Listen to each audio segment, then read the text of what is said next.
Bonjour à tous.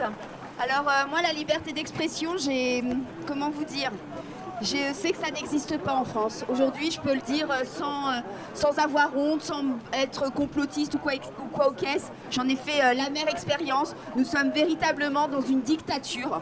Je vais vite vous raconter moi un peu. Vous savez, j'ai ouvert ma bouche pendant la crise sanitaire. Et on a demandé ma peau, le cabinet de Brigitte Macron a demandé ma peau, j'ai dû partir de mon travail.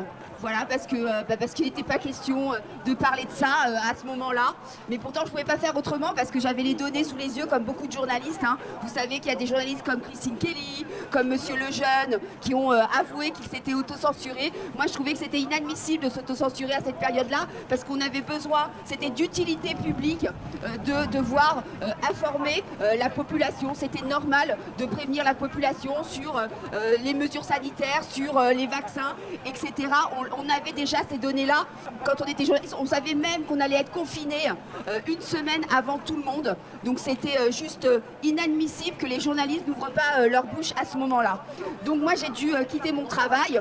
Autant vous dire que pour moi ça a été très violent. J'ai même fait un burn-out parce que du jour au lendemain, vous êtes journaliste. Moi en plus j'avais un poste de cadre supérieur. J'avais quand même 60 journalistes sous ma responsabilité. J'étais considérée dans mon métier comme quelqu'un d'important. J'avais recruté énormément de journalistes, énormément formé de journalistes qui m'ont d'ailleurs tous quasiment tourné le dos, à quelques exceptions près. Et je suis devenue la complotiste d'extrême droite, conspirationniste du jour au lendemain, avec des articles dans la presse juste hallucinants. Quand je disais ça, je me disais mais on est sur quelle planète ? Et puis il y a eu Cyril Hanouna qui m'a quand même laissé, qui m'a quand même continué à me donner du travail pendant un an. Alors c'était pas pour me faire plaisir, hein, c'est aussi parce que il avait remarqué que quand j'allais, les cours médiamétrie augmentaient. C'est pas pour monter que je vous dis ça, hein, c'est une réalité parce que Cyril Hanouna, ce qu'il regarde avant tout, c'est ses audiences. Si vous marchez pas, il vous dégage. Et puis j'ai eu le malheur de dire un jour que on voulait me faire réagir sur un article de Paris Match où Brigitte Macron expliquait qu'elle faisait des œufs à la coque à Emmanuel Macron et que c'était génial. Et on a voulu me faire réagir là-dessus et moi j'ai dit il est hors de question que je dise juste les faits. La production me dit Myriam, tu te contentes de dire juste les faits. Je suis non, ça va pas être possible. Moi cette interview est tellement minable, c'est de la propagande qu'il est hors de question que je fasse ça.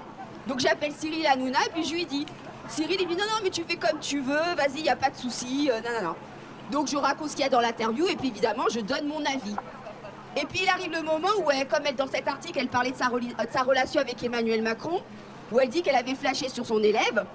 Il arrive un moment où je me retrouve face à des chroniqueurs qui m'expliquent que cette relation, elle est juste merveilleuse, que c'est une belle histoire d'amour. Et là, moi, extrêmement choquée, je lui dis non mais vous rigolez ou quoi ? On est au monde des bisounours. Une prof de 39 ans qui sort avec son élève de 14-15 ans, c'est juste pénalement condamnable. Et autant vous dire que j'ai plus fait long feu. Coup de fil du cabinet de Brigitte Macron à Bolloré et interdit d'antenne partout. Et aujourd'hui, je ne vais pas vous mentir, je ne travaille plus. Je ne travaille plus et pour la première fois en 25 ans, je n'ai même plus la carte de presse. Parce que après être passé en commission plénière et en commission supérieure avec avocat, on m'a expliqué que malgré mon activité journalistique, parce qu'ils ont reconnu quand même que j'avais une activité journalistique, je ne pouvais prétendre à la carte de presse parce que j'étais la patronne de ma propre boîte où j'étais l'unique salarié. Autant vous dire que quand on vous dit ça, vous dites on se fout de ma gueule, clairement. Et là je me suis dit mais c'est une honte parce que moi j'ai fait des études, j'ai travaillé pendant longtemps pour des grands groupes de presse, j'ai fait mon travail consciencieusement et je suis punie. Je suis condamnée à la mort sociale et professionnelle. Donc la liberté d'expression, ça n'existe pas. Les journalistes qui sont en place ont tellement peur de perdre leur place qu'ils ne disent rien. Et ne croyez pas que des chaînes comme CNews ou autres sont des chaînes dissidentes. Non, ce sont des chaînes du système. Il ne faut pas se leurrer. Aujourd'hui, on essaye de faire un travail différent sur les médias indépendants. On se bat pour que Twitter reste indépendant et heureusement qu'il y a Elon Musk qui quand même nous permet d'avoir cette liberté.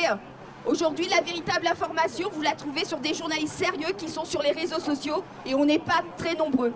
On a vraiment, en tout cas moi, j'ai vraiment besoin de votre soutien parce qu'aujourd'hui, avec l'ère Macron, on veut museler la presse, on a muselé la presse, on a vu le narratif là sur les dossiers Epstein, où on a même essayé de nous faire croire pendant quelques jours que c'était une ingérence russe, alors qu'on sait que ce mec c'est un pédocriminel depuis 2008.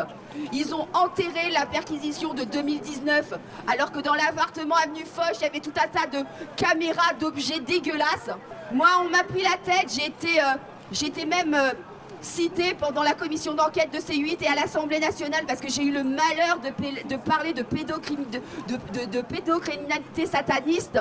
Je sais que tout ce que j'ai fait, je l'ai fait parce que j'ai fait mon travail, j'ai fait des enquêtes, je suis journaliste depuis 26 ans et je ne suis pas une tarée, je ne suis pas une grosse folle.